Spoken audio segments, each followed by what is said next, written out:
What up, people? What up, people? What up? It is, what's this, February 28th, I think. February 28th, I think, end of the month. But it's a warm, nice day, bluebird skies. So, a couple days ago, I did a video of me topping the girls off with some sugar and some sugar water. Get to help them get through this first part of spring where there's pollen, but there's really no nectar. And they need nectar because nectar is their sugar, their carbs, right?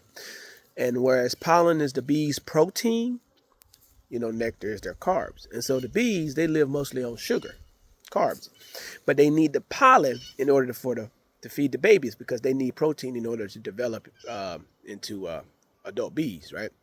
So I gave them some sugar water. So it's a warm, sunny day today, and look at my girls. Look at them handling business.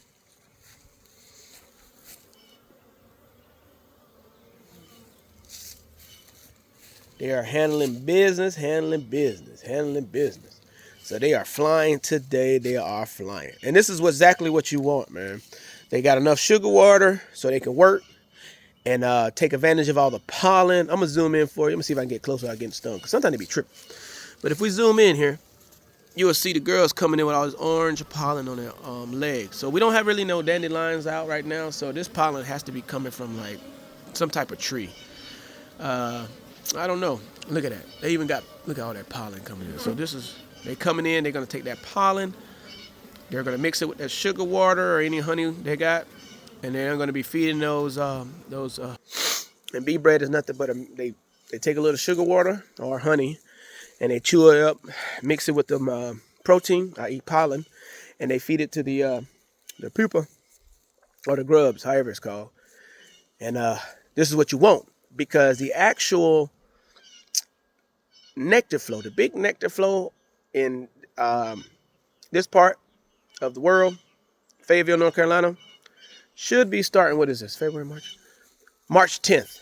Around about March 10th, the trees, like the maples and everything, is going to be kicking it. And you want, from the day a queen lays an egg, it takes 45 days for it to hatch. Okay? I apologize. I take that back. It's 45 days before that egg is ready to forage. So when it first hatches, it goes through the grub stage, then it pupates. Then after it pupates, it spends about 2 to 3 weeks inside the hive, helping clean up and tidy and feeding the other newborns, right? That's what it does for the first 2 to 3 weeks. And after a total of 45 days, then they come out here, they take their first flight, and then they're on their way to become foragers. And I want to take advantage of the nectar flow when it first starts off. And the nectar flow probably goes from March, April, and May. The more bees you have available for the beginning of the nectar flow, the more honey you're going to be able to get towards the end of the nectar flow, if that makes sense. So that's why I wanted to feed them. That's why I'm happy that I see the protein coming in and everything. So check them out for a little bit longer.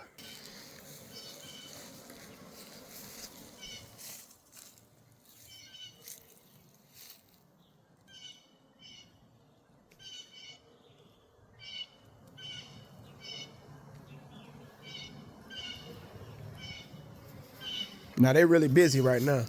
So let me see if I can do something real quick without getting stung. Let me show y'all something. Let me see if I can do it. Now, if I get stung, I'll be mad. But this is for science. All right. So they're not really aggressive right now, right? You can feel the wind. Look how close that is. Ooh.